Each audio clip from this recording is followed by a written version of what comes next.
የመልካምና የጥሩ ጓደኛ ተምሳሌት የሆነችው እምሩ ዛሬ ላይ በሀሴት እጅ ላይ ናት። ይህም በከባድ ችግር ውስጥ ትገኛለች። ይህም በጽናትና በኪራ ፍቅር ምክንያት ማለት ነው።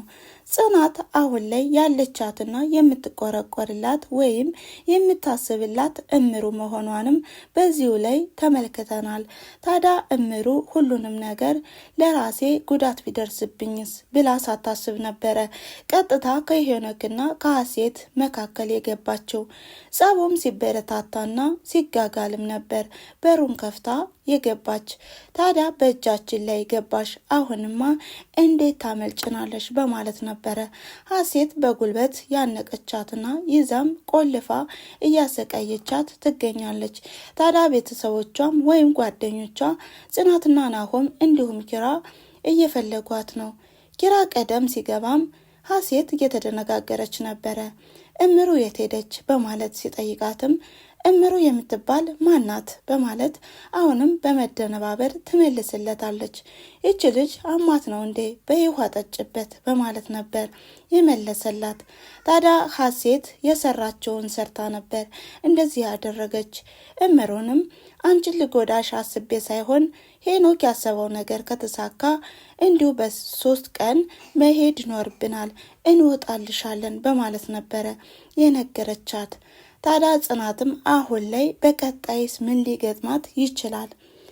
ሄኖክ ለጽናት ያለውን ነገር አሁንም ካላገኘ እና በጽናት ላይ የሚያደርገውን ነገር በእጁ ካላደረገ እምሩ እንደማትለቀቅ ነው የነገረቻት ሀሴት ይህን ኃይለኝነቷንና ጉልበቷንም ተጠቅማ እምሩን ስታግታትም ሁሉን ነገር ጥፋቷን ለመሸፈንና ሚስጥሯም እንዳይወጣ ነበር።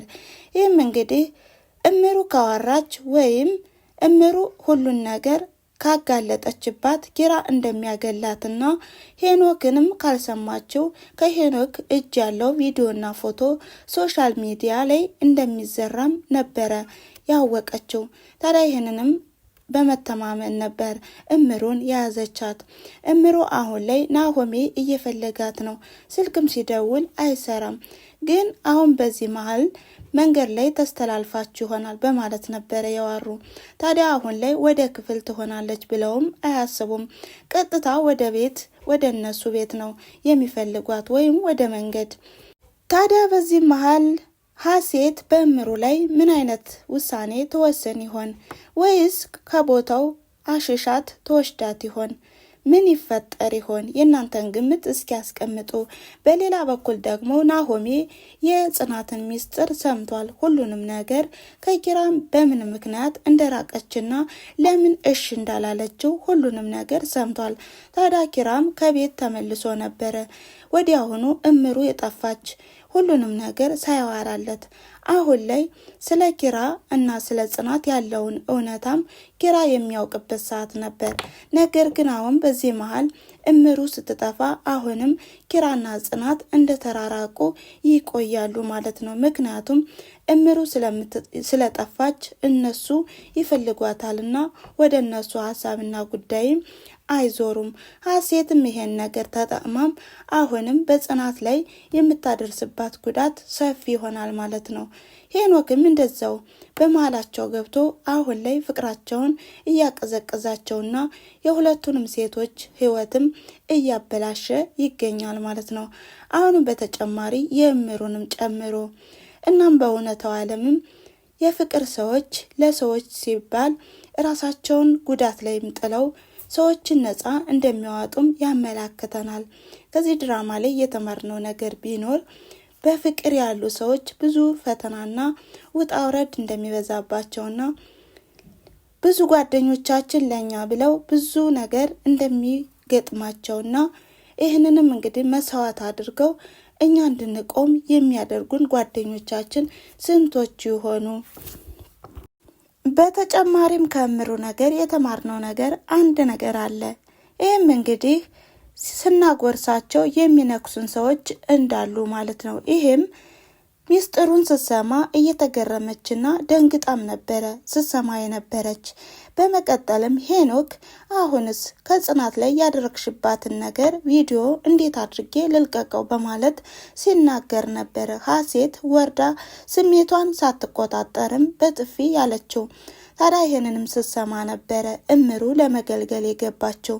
ነገር ግን ከእጃችን ገባች በማለትም ነበር የያዘቻት። መሆን የነበረበት ነገሩን አስረድታ ለእምሩ ሁሉን ነገር አስረድታት ጽናትንና ኪራን ማቀራረብ ነበረባት። የተፈጠረውንና በህይወቷ ያሳለፈችውንም ነገር ብታወራት ኑሮ እሷም ሴት ስለሆነች ትረዳት ነበር። ነገር ግን ምንም ሳትወስን አሁንም በቅጽበታዊ ነበረ ወደ እምሩ አገታ የዞረች ማለት ነው። ታዲያ በእውነታው ዓለምም በምስጋና ፈንታ ለሚያግዟቸው ሰዎችም በደልን ሲፈጽሙና ሲያደርጉ እንመለከታለን። ታዲያ በሌላ በኩል ደግሞ ሀሴት አሁን ላይ ጽናት ወደ ክፍሏ በምትሄድበት ሰዓትም ብዙ ነገር ልትላት ትችላለች።